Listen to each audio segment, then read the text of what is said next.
చదువుకున్నది కొంచెం చూసుకొని తర్వాత ముందుకెళ్దాము. అలాగే ఢిల్లీలో తనకి మిక్కుకు మధ్య ఉండేటటువంటి సంభాషణ గురించి మనం చదువుతున్నామండి. తాను కృష్ణుడిని పిలిచినట్టు ఆయనే సమాధానం ఇచ్చినట్టు ఆ కృష్ణుడే ప్రస్తుతం మెహర్ బాబా రూపంలో ఉన్నారని చెప్పి వాళ్ళు గ్రహించడం జరిగింది. ఆయన దర్శించడానికి తిరిగి వెళ్ళాలని మిక్కు ఉర్సులాతో చెప్పడం జరిగింది. మిక్ మాటలకు అతను అడ్డు చెబుతూ మెహర్ బాబా ఉన్న ప్రదేశం ఇక్కడికి చాలా దూరంలో ఉంది. ఇప్పుడు మనం అక్కడి నుండే కదా ఇక్కడికి వచ్చాం. మళ్ళీ వెళ్ళడం అంటే కష్టము. అందుకోసం నువ్వు ఇప్పుడు మెహరాబాబుని ఎందుకు చూడాలనుకుంటున్నావు ఇంతకీ నువ్వని చెప్పి అని అడగడం జరిగింది. అయితే కానీ మీకు పట్టు వేయడలేదు, తప్పనిసరిగా వెళ్ళాల్సిందే అని చెప్పి అన్నాడు. 66 జనవరి 22వ తేదీన బాబాకి ఈ విధంగా టెలిగ్రామ్ పంపించాడు. ప్రియాతి ప్రియమైన ప్రీతమా, అందరి కొలుపు కొరకు నేను మీకు అర్పణ కావడానికి సిద్ధంగా ఉన్నాము. నీ కృపను అర్థిస్తూ నీ వద్దకు వచ్చాము.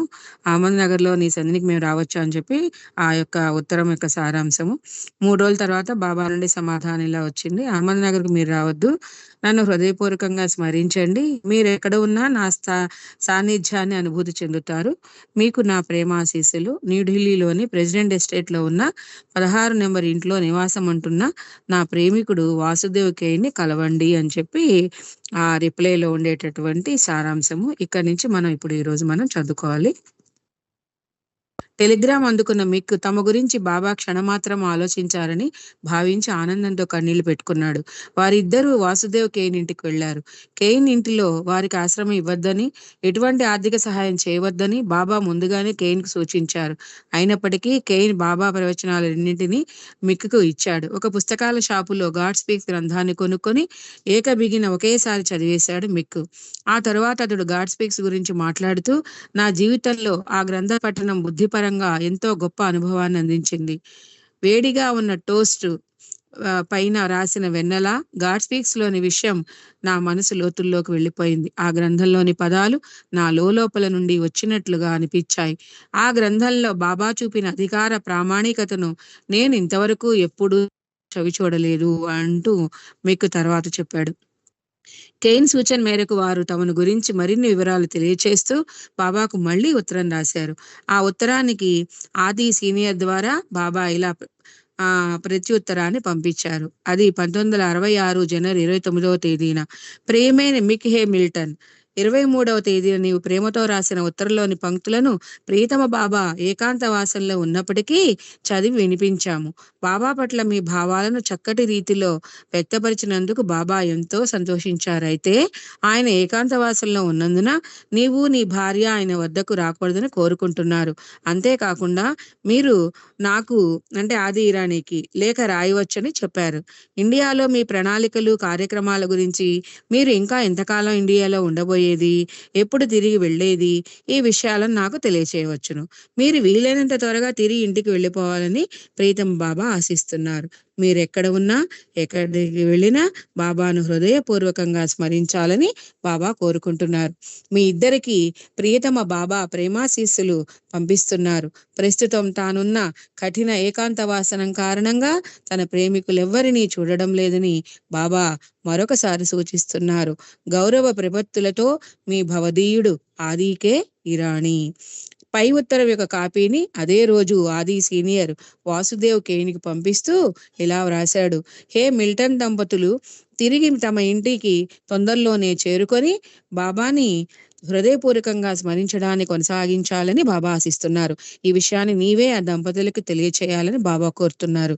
బాబాను దర్శించే ఉద్దేశంతో హే మిల్టన్ దంపతులు అహ్మద్‌నగర్ కానీ పూనాకు కానీ రావడం తనకు ఎంత మాత్రం ఇష్టం లేదని వారు స్పష్టంగా గ్రహించేట్లు నీవు వాళ్లకు చెప్పాలని బాబా కోరుకుంటున్నారు. బాబా ఇచ్చిన ప్రియమైన ఆదేశాలు ఇవి. ఆ దంపతులు వాటిని అనుసరిస్తే అది వారికే ప్రయోజనం చేకూరుతుంది. హే మిల్టన్ దంపతులు మరియు ఆది సీనియర్ల మధ్య ఉత్తర ప్రత్యుత్తరాలు కొనసాగాయి. తామిద్దరూ marijuana, హషీష్, హెరాయిన్ ఇంకా ఇతర డ్రగ్స్ వాడిన విషయాన్ని బాబాకు తెలియచేశారు. వెంటనే వాటిని తీసుకోవడం ఆపివేయమని బాబా ఆదేశించగా వారు ఆ రోజు నుండే వాటిని తీసుకోవడం మానివేస్తామని వాగ్దానం చేశారు. వారు తిరిగి అమెరికా వెళ్ళిపోవడానికి, వారికి అక్కడ ఒక సొంత ఇల్లు లేనందున ఇండియాలోనే ఉండడానికి ఇష్టపడుతున్నట్లు వారు వివరించారు. జర్మనీలో డ్రగ్స్ అమ్ముతూ ఉర్సులా అరెస్ట్ అయినందున ఇప్పుడు ఆమె అమెరికాకు వెళ్ళలేదని వాళ్ళు అనుకున్నారు. ఎలాగైనా వాళ్ళు అమెరికాకు వెళ్ళిపోయేందుకు ప్రయత్నించాలని బాబా సమాధానం ఇచ్చారు. రాయబార కార్యాలయంలో హేమిల్టన్ దంపతులు దరఖాస్తు పెట్టుకోగా వాళ్ళకు ఆశ్చర్యం కలిగేలా అమెరికాలో ప్రవేశించేందుకు ఉర్సులాకు వీసా మంజూరయింది. బాబా ఇచ్చ మేరకు తాము తొందరలోనే అమెరికా బయలుదేరుతున్నట్లు బాబాకు ఉత్తరం రాశారు. వెంటనే వాళ్లకు ఆది సీనియర్ నుండి ఒక ప్రత్యేక డెలివరీ లెటరు అందింది. మార్చి 7వ తేదీన ఉదయం సరిగ్గా 9 గంటలకు కేవలం 5 నిమిషాలు మాత్రమే హేమిల్టన్ దంపతులు బాబాను దర్శించుకునేందుకు అనుమతినిస్తూ బాబా తన నిర్ణయాన్ని ఆ ఉత్తరం ద్వారా తెలియజేశారు. అయితే దర్శనం చేసుకున్న రోజునే వాళ్ళు అహ్మద్ నగర్కి వదిలి అమెరికాకు తిరిగి ప్రయాణం ప్రారంభించాలని షరతు కూడా విధించారు. ఢిల్లీ నుండి తిరిగి అంత దూరం ప్రయాణించి దక్కన్ ప్రాంతానికి వెళ్ళడం ఉర్సులాకు కష్టంగానే అనిపించినా మిక్ మాత్రం ఆనంద పారవస్యంతో తేలియాడాడు. బాబా నుండి టెలిగ్రామ్ అందుకోగానే నాకెంత ఆనందం కలిగిందో మాటల్లో చెప్పలేనని ఆ తర్వాత గుర్తు చేసుకున్నాడు. వారి ప్రయాణం చివరి దశ మినహా మొత్తం దారి పొడవునా ఇతరుల వాహనాల్లో ప్రయాణించారు. చివర్లో వారు మన్మాడ్ నుండి అహ్మద్నగర్ మాత్రం రైల్లో ప్రయాణించారు. మార్చి 7వ తేదీన వారిని స్టేషన్ తీసుకుంటానని ఆది సీనియర్ అంతకుముందే వాళ్ళకు ఉత్తరం రాశాడు. రైలు ఆలస్యంగా చేరడంతో ఆది సీనియర్ వాళ్ళ నేరుగా మెహ్రాజాద్కు తీసుకెళ్లాడు. ఆది సీనియర్ కారును పార్కు చేయడానికి వాళ్లను దిగిపోయారు. మండలి హాల్ బయట ఉన్న బెంచ్ పైన కూర్చోమని వారికి సూచించాడు. వాళ్ళు వచ్చిన సంగతి బాబాకు తెలియజేస్తారని ఆది సీనియర్ చెప్పి లోపలికి వెళ్ళాడు. అవతారణ సమక్షంలో తాను ఏమి చేయాలో ఎలా ఉండాలో మీకులో కంగారు మొదలైంది. మేము ఆయనకు నమస్కారం చెప్పాలా లేక ఆయన పాదాల వద్ద సాష్టాంగం పడాలా అనుకుంటూ ఆయన పాదాల వద్ద అర్పించడానికి కొబ్బరికాయ తెచ్చి ఉండవలసిందని మదన పడసాగాడు. ఆయన మౌనంలో ఉన్నారు కదా, నేను ఆయనతో ఏం చెప్పాలి అని అనుకున్నాడు. ఆది సీనియర్ బయటకు వచ్చి బాబా మీకు నమస్కారం చేయొద్దని ఆయన పాదాలు తాగవద్దని ఆజ్ఞాపించారు. బాబా మిమ్మల్ని ఆలింగనం చేసుకోవాలనుకుంటున్నారు అంటూ బాబా ఆదేశాలను మిక్తో చెప్పాడు. దాంతో వాళ్ళ మనస్సులోని సందిగ్ధత తొలగిపోయింది. ఇద్దరూ మండలి హాల్లో అడుగుపెట్టారు.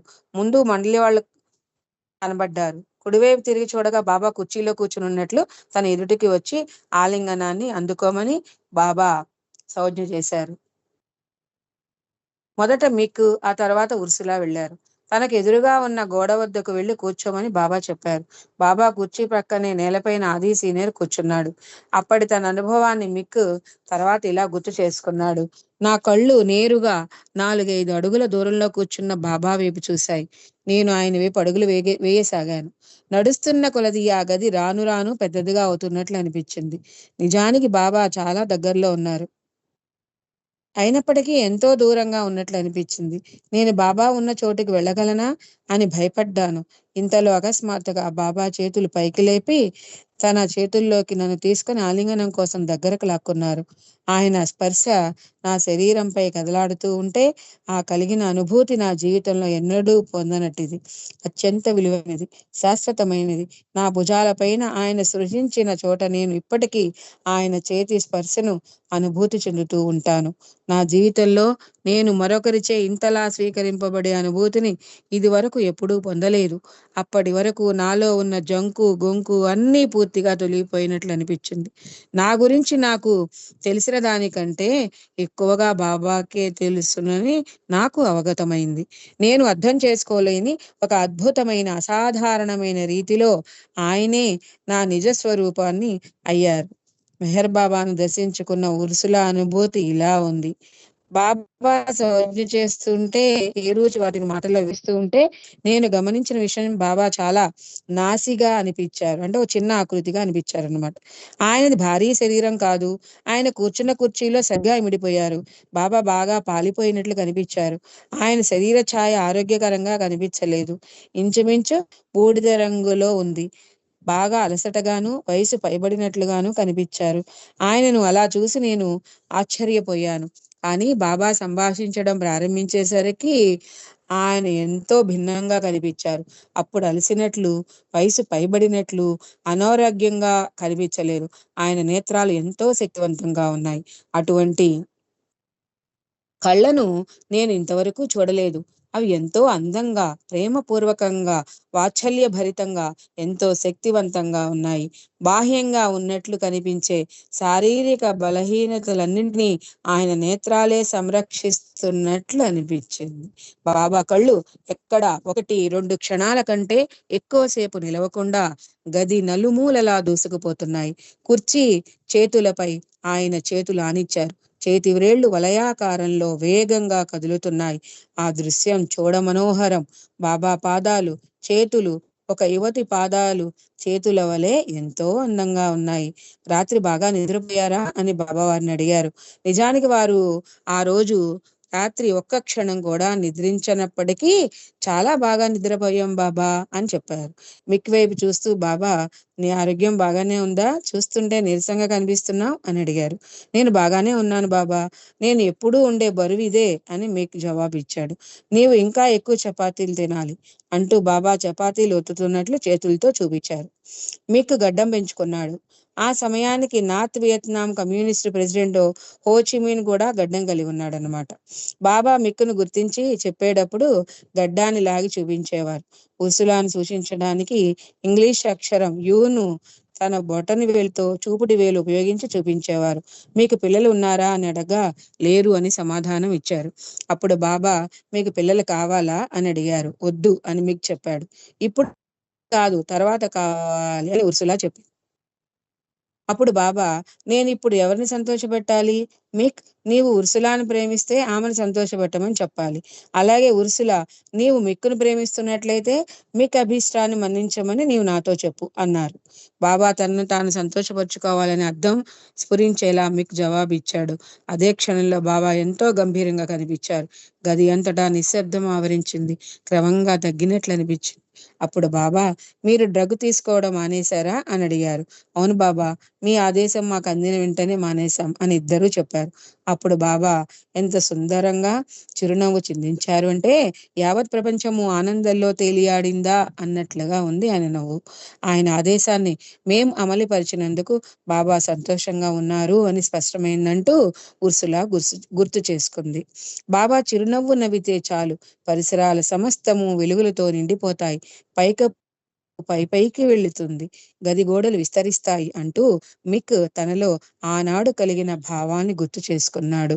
బాబా ఆనందంతో ప్రకాశిస్తూ ఉండగా ఒక్కసారిగా వాతావరణం ఆనంద ఛాయలతో ఉప్పొంగింది. డ్రగ్స్ వినియోగం వద్దు అనే సందేశాన్ని బాబా మరొకసారి వారికి చెప్పారు. మారిజోనా పొగను పీల్చడం, ఎల్ఎస్డి ఇంజెక్షన్ తీసుకోవడం లేదా మరి ఏ ఇతర ఔషధ పదార్థం కానీ తీసుకోవడం వల్ల భగవద్ అనుభవం కలగదని, ప్రేమ ద్వారా మాత్రమే భగవంతుడు తెలుసుకోబడతాడని బాబా వారికి వివరించారు. గాడ్ స్పీక్స్ గ్రంథం చదివారా అని బాబా అడిగారు. మీకు చదివానన్నాడు. ఉర్సులా చదవలేదని చెప్పింది. ఆ గ్రంథం చాలా కష్టం, ఆంగ్ల భాష తనకు బాగా తెలియదని చెప్పింది. జర్మన్ భాషలో హిల్టే హాల్ఫెర్న్ రాసిన పుస్తకాన్ని చదవమని బాబా ఉర్సులాకు సలహా ఇచ్చారు. ఆ తర్వాత ఆది సీనియర్ ఆమెకు లిబ్ అండ్ విషీట్ అనే పుస్తకాన్ని ఇచ్చాడు. స్టే విత్ గాడ్ పుస్తకం చదివారా అని బాబా అడిగారు. God speaks, stay with God ఈ రెండు చదవదగ్గ అత్యంత ప్రధానమైన గ్రంథాలని బాబా చెప్పారు.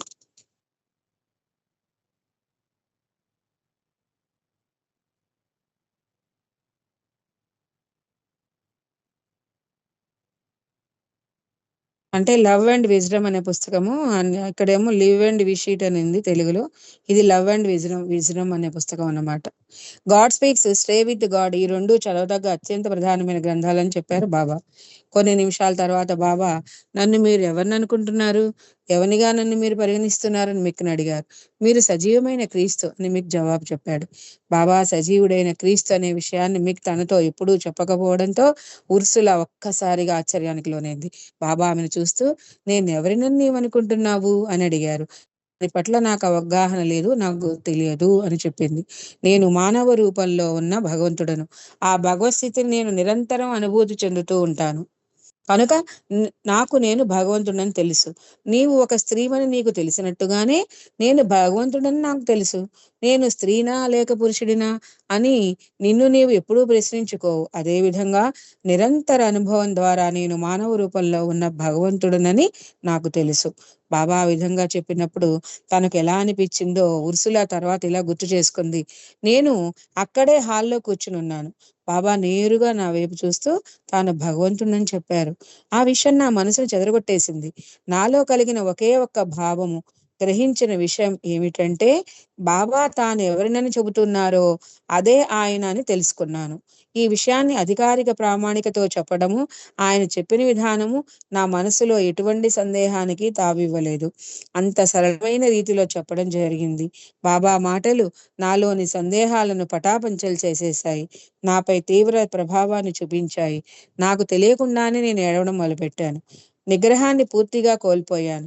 నేను విలపిస్తున్నాను, వెక్కి వెక్కి ఏడుస్తున్నాను. నా వద్ద చేతి రుమాలు లేదు. అందువల్ల స్రవిస్తున్న నా ముక్కును నా బ్లాక్ స్వెట్టర్ చేతుల పైన రుద్దుకున్నాను. నీకు ఏమైనా ప్రశ్నలున్నాయా అని బాబా ఆమెను అడిగారు. ఉర్సులా గొణుగుతున్నట్లు లేదు అంది. తనకు కూడా ఎలాంటి ప్రశ్నలు లేవని మిక్ చెప్పాడు. ఆది సీనియర్ అతనితో, నీ మనసులో ఉన్నది అడుగు, బాబా ఏదైనా అడగడానికి నీకు ఇదే చక్కని అవకాశం అన్నాడు. అప్పుడు మిక్ బాబాతో, బాబా నిన్ను ప్రేమించవలసిన రీతిలో మేము నిన్ను ప్రేమించలేకపోవచ్చును, కానీ మీకు 100% విధేయులై ఉంటామని వాగ్దానం చేస్తున్నాం అన్నాడు. బాబా సమాధానం చెప్పలేదు. బదులుగా ఇలా అడిగారు, ఇప్పుడు మీరు అమెరికాకు ఎలా వెళ్ళబోతున్నారు? జర్మనీ వరకు ఇతరుల వాహనాల్లో వెళ్ళి అక్కడ నుండి అమెరికాకు విమానంలో వెళ్తామని తన ప్రయాణ ప్రణాళికలను బాబాకు వివరించారు. బాబా ఇలా సలహా ఇచ్చారు, అమెరికా వెళ్ళి అక్కడి యువకులకు డ్రగ్స్ తీసుకోవద్దని నచ్చ చెప్పండి. వాటికి అలవాటు పడ్డ వారిని వాటి వాడకం ఆపేసి వేసేటట్లు ప్రోత్సహించండి, ఒప్పించండి. అలా చేయడమే ఈ రోజు ప్రపంచంలో చేయాల్సిన అతి గొప్ప ఆధ్యాత్మిక కార్యం. ఢిల్లీలో జరిగిన బాబా జన్మదిన వేడుకలకు హాజరయ్యారా అని అడగ్గా వారు హాజరయ్యామని చెప్పారు. మరికొన్ని ప్రశ్నలు అడిగిన తర్వాత బాబా, మీరు మిమ్మల్ని ప్రేమించుకునే దానికంటే ఎంతో అధికంగా నేను మిమ్మల్ని ఇద్దరినీ ప్రేమిస్తున్నా. నేను మీకు ఆంతరికంగా సహాయపడతాను. నేను మీకు ప్రసాదించిన ప్రేమను మీతో పాటు తీసుకెళ్ళండి. నేను ఎంత ధారాళంగా నా ప్రేమను మీకు అందించానో అంతే ధారాళంగా ఆ ప్రేమను మీరు ఇతరులకు అందించండి. రండి, నన్ను ఆలింగనం చేసుకోండి, నన్ను చుమ్మించి వెళ్ళండి అన్నారు. మీకు బాబాను సమీపించి ఆలింగనం చేసుకొని బాబాను ముద్దాడాడు. ఉర్సులా కూడా మిక్ చేసినట్లే చేసింది. బాబా ఆమె 2 చెక్కీలను ముద్దాడి ఆదితో పాటు భోజనం చేసి అదే రోజు బయలుదేరి వెళ్ళిపోమని చెప్పారు. ఆలస్యం చేయకూడదని వెంటనే అమెరికాకు బయలుదేరాలని సూచించారు. బాబాను చుంబించిన తర్వాత ఉర్సుల ఆలోచనలు ఇలా ఉన్నాయి. ఆయన నుండి వెలువడే పరిమళం నాకు గుర్తుంది. ఆ పరిమళం పూల నుండి గాని సుగంధ ద్రవ్యాల నుండి గాని వచ్చింది కాదు. ఆ పరిమళం చంటి బిడ్డ పరిమళం, కల్లాకపటం లేని నవజాత శిశువు యొక్క స్వచ్ఛమైన సుగంధం అది.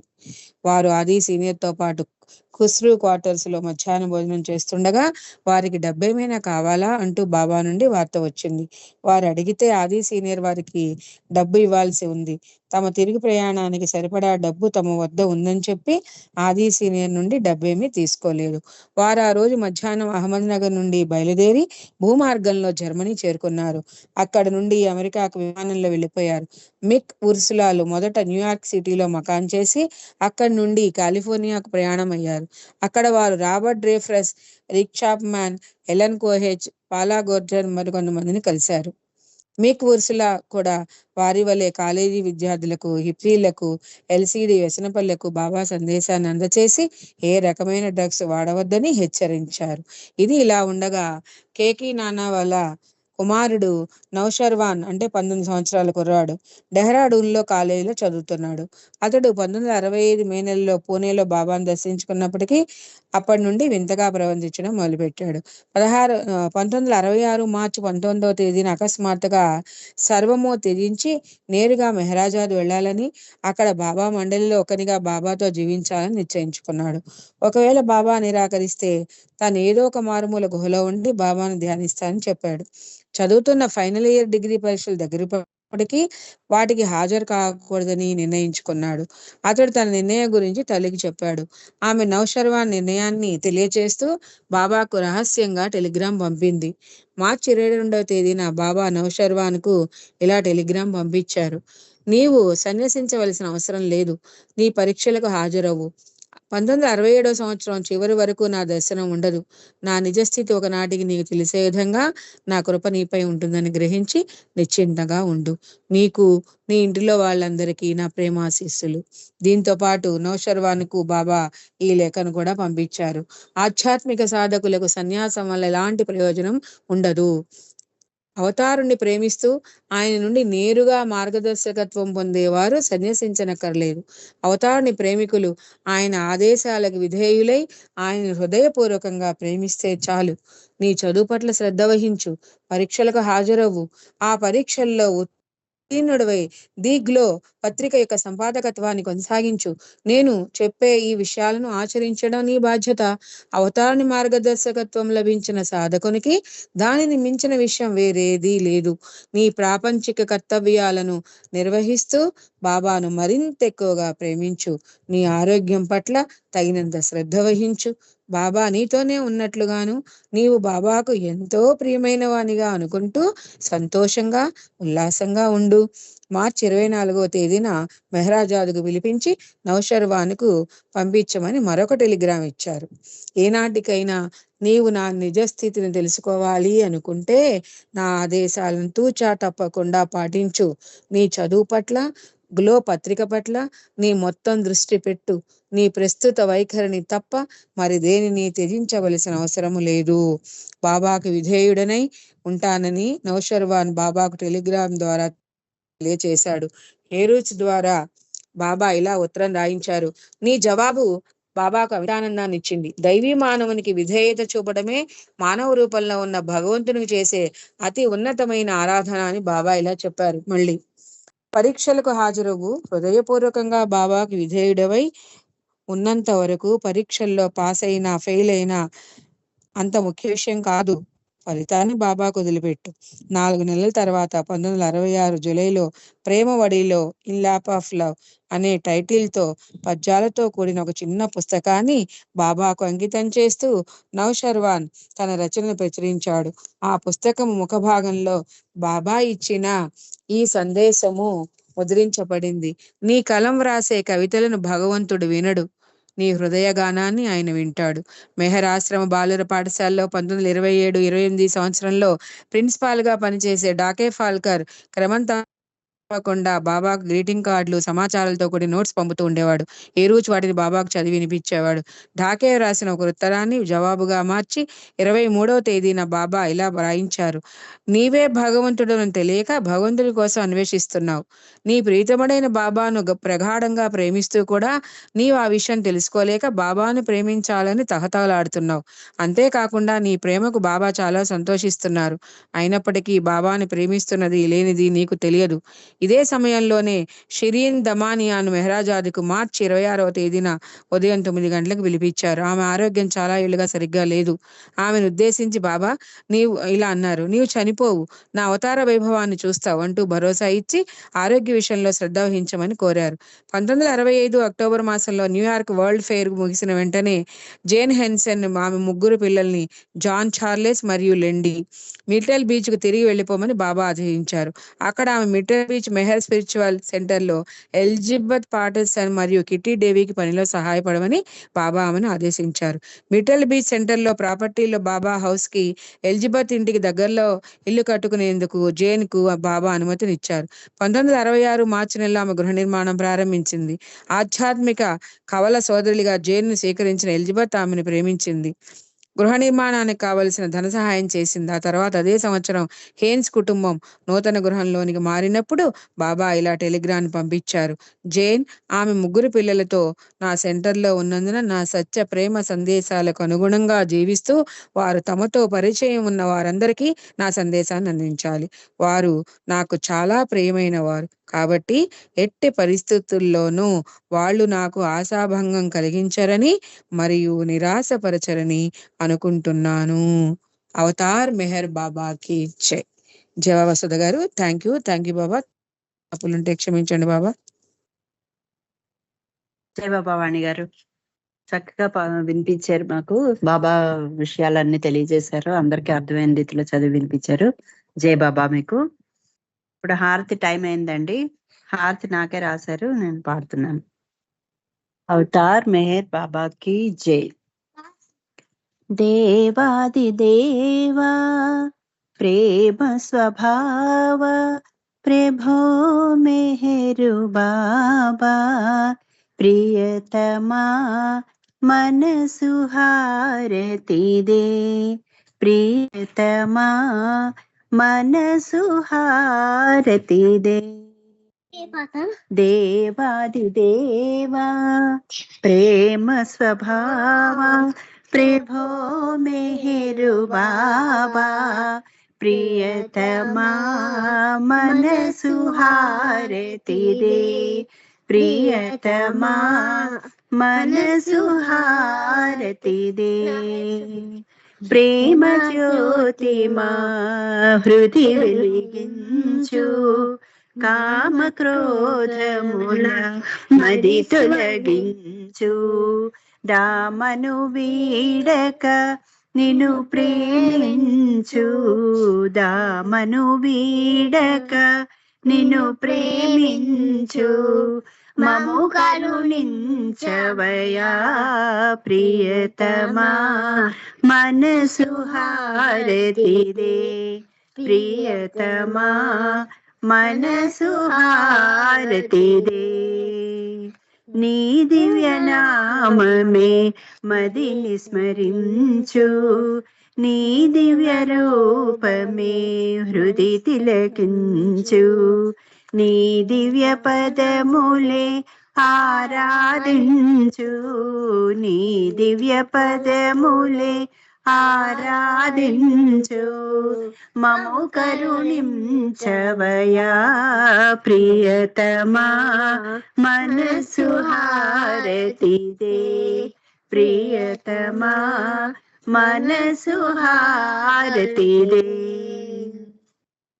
అహంకారము హారతి కాగా, అహంకారము హారతి కాగా, ఇహమే పరమై ప్రకాశించగా, ఇహమే పరమై ప్రకాశించగా.